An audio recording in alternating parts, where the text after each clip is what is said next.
अगर हम नैनीताल की बात करें तो नैनीताल झीलों की नगरी है और वहाँ के कई बच्चे आपको जो उन्हीं झील में वो लोग सीखते हैं। कोई उनके पास कोच नहीं होता, कोई फैसिलिटी नहीं है। ये मैं आपको आपके थ्रू मैं ये मेंशन करना चाहूँगी कि मेरा अपना चैनल है 2 कदम में। मैं इसी तरह की प्रॉब्लम्स को लेकर, वुमेन एम्पावरमेंट है, अपने कल्चर को लेकर है या इन्वायरमेंट कंजर्वेशन है, उसी तरह के इश्यूज़ पे मैं अपना कंटेंट बनाती हूँ। तो मैं भीमताल की बात कर रही हूँ। एक बच्ची है नैना, जो कि मेरे अंदाज से 3 या 4 बार तो नेशनल खेल ही चुकी है वो, और उनके लिए चेंजिंग रूम नहीं है। वो एक पेड़ के चारों ओर पॉलीथीन लगा के तब जाके वो अपने कपड़े चेंज करते हैं सर। एक है नितेश राणा है जो चैंपियनशिप ले चुका है नेशनल लेवल पे। तो ना कोई कोच है, ना कोई ऐसी फैसिलिटी है कि वो लोग बच्चे इतने रिसोर्सफुल भी नहीं है।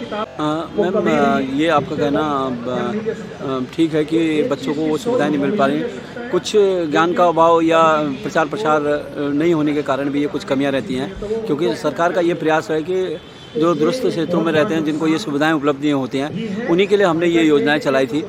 लेकिन आपने ये बताया है तो ज़रूर सरकार की तरफ सरकार का ये ध्यान रहेगा, क्योंकि सरकार का ये प्रयास है कि इसी तरीके की कोई कहीं ना कहीं पर छूट जाती हैं उसको वो सफलतापूर्वक करने की कोशिश करती है। और ये आपके संज्ञान में आया है तो हम उच्च स्तर के जो अधिकारी हैं उनके संज्ञान में भी ये बात लाएंगे, और हमारा प्रयास रहेगा कि उसको जो कोचेज़ इत्यादि हैं और जो उसको और जो फैसिलिटी नहीं मिल पा रही है वो सरकार ज़रूर देगी, क्योंकि सरकार का उद्देश्य यही है कि जो गरीब बच्चे हैं और जिनको सुविधाओं का अभाव है उनको अधिक से अधिक सुविधाएं प्रदान की जाए।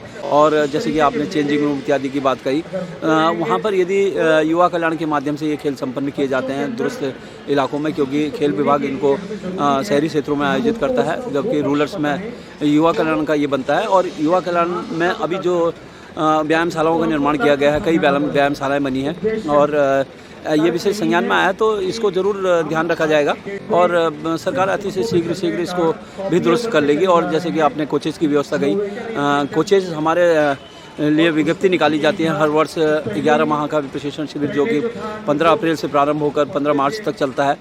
और मैं आपके संज्ञान में लाना चाहता हूँ, इस बार सरकार ने कोचेज़ के लिए बहुत अच्छी व्यवस्था की है। एड हॉक में कोच होते हैं, जो तदर्थ विशेषज्ञों की जो नियुक्ति की जाती है उनको 45,000 रुपये तक का वेतन देने के लिए एक बहुत अच्छा अमाउंट है। जैसे ये बच्चों की समस्याएं हैं उसका भी अति शीघ्र उसका निदान हो जाएगा, और निदान करने के लिए सरकार प्रयास है। आपके माध्यम से मैं एक और बात लाना चाहती हूँ। भीमताल में उत्कृष्ट विद्यालय है लीलावती पंत, उसमें एक प्लेग्राउंड है, जैसे हर स्कूल में होता है, बड़ा छोटा सा प्लेग्राउंड है। उस प्लेग्राउंड को तो पार्किंग लॉट में कन्वर्ट करने की बात हुई है, जबकि अगर वो प्लेग्राउंड पार्किंग लॉट में कन्वर्ट हो जाएगा तो बच्चों के लिए कुछ नहीं बचेगा। और ये मैंने वो लेटर भी देखा है जो उनके पास आया है प्रिंसिपल सर के पास।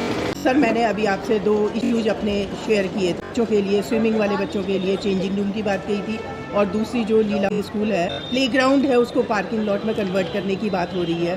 तो इन सब इश्यूज़ को आप सरकार तक पहुँचाइए। मैम, जैसा कि आपने कहा कि ये कुछ हमारे स्पोर्ट्समैन को जो ये फैसिलिटीज़ है वो सही तरीके से यहाँ पर नहीं पहुँच पा रही, या उनको उस तरीके का फीडबैक नहीं मिल पाया कि यहाँ पर ये कठिनाइयाँ हैं। और जैसे कि युवा कल्याण एंड खेल इसके दायित्व को संभालता है, और उनके संज्ञान में लाकर हम जो समय समय पर जैसे हमारे रूरल्स के जो भी गेम हैं उनको वहाँ पर हम लोग आमंत्रित करेंगे, और ज़्यादा से ज़्यादा प्रयास करेंगे कि उनको हम खेल प्रतियोगिताओं में भी प्रतिभाग करने का अवसर दें, और उनके प्रशिक्षण की भी व्यवस्था सरकार द्वारा की जाएगी, क्योंकि सरकार बहुत गंभीर है इस मामले में। ये विषय भी उनके संज्ञान तक जाएगा जरूर, और बच्चों को ज़रूर सुविधाएं दी जाएंगी। जो नेक्स्ट ईयर में जो प्रशिक्षण का जो कैंप है, यदि बच्चे आए और वो चाहेंगे कि हम स्विमिंग से या किसी अन्य खेल से हम प्रशिक्षण यहाँ पर प्राप्त करना चाहते हैं, तो सरकार खेल निर्देशालय के सौजन्य से जो वर्ष भर में चलने वाले विशेष प्रशिक्षण शिविरों का आयोजन होता है, उसको प्रशिक्षण शिविरों को भी वहाँ पर आयोजित किया जाएगा, और कोच उपलब्ध कराने का पूर्ण प्रयास भी किया जाएगा उनके द्वारा।